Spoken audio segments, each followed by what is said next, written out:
State counselling member ఇక్కడ వచ్చిన తర్వాత వాళ్ళకి ఫోన్ చేసి పోస్ట్లో ఉంటావా సస్పెండ్ చేయాలా అని వాళ్ళకి బెదిరించి ఇక్కడ నుంచి పంపించేస్తున్నారు.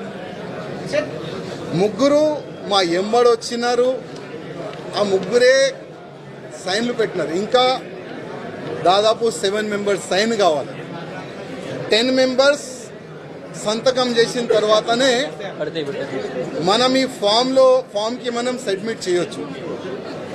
కానీ ఆల్రెడీ డిసైడెడ్ ఎవరికి ప్రెజెంట్ చేయాలి, ఎట్లా చేయాలి అని ఆల్రెడీ వాళ్ళు డిసైడ్ చేసుకొని పైన కూస్తున్నారు.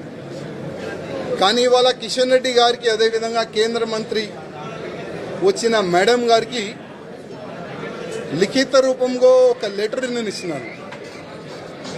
కిషన్ రెడ్డి గారికి ఒక మాట చెప్పి వస్తున్నా, కిషన్ రెడ్డి గారు మీ చేతి నుంచే ఇవాళ భారతీయ జనతా పార్టీలో నేను జాయిన్ అయినా, నేను నా రాజీనామా మీ చేతికే ఇస్తున్నా, ప్లీజ్ మీరు యాక్సెప్ట్ చేయండి అని కిషన్ రెడ్డి గారికి ఒక లెటర్ ఇచ్చి వచ్చిన, రిజైన్ లెటర్ పార్టీకి.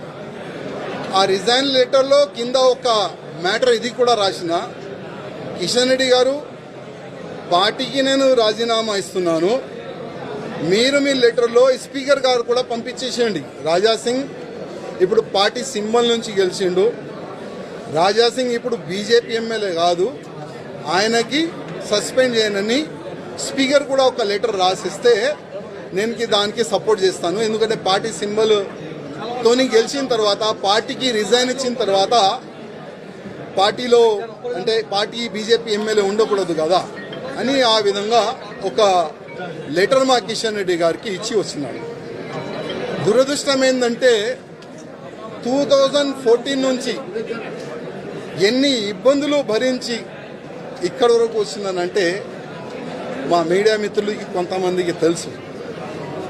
ఇవాళ నేను టెర్రరిస్ట్కి టార్గెట్లో ఉన్నా, నేను కాకుండా నా ఫ్యామిలీ మొత్తం ఆ టెర్రరిస్ట్ టార్గెట్లో ఉన్నారు. కానీ ఎంత కష్టపడి ఇవాళ లేకపోతే రేపు బీజేపీ గవర్నమెంట్ తెలంగాణలో వస్తుంది అనుకున్నాం. కానీ దురదృష్టం ఏంటంటే తెలంగాణలో బీజేపీ రావద్దు అనేవాళ్ళు చాలా జమ అయిపోయినారు పెద్దోళ్ళు. ఇప్పుడు వాళ్ళే అనుకోకపోతే మేము ఎంత కష్టపడి మా ఫ్యామిలీని రిక్స్ చేసిన తర్వాత, ఇంత పని చేసిన తర్వాత లాభం మేము ఉండవు కదా.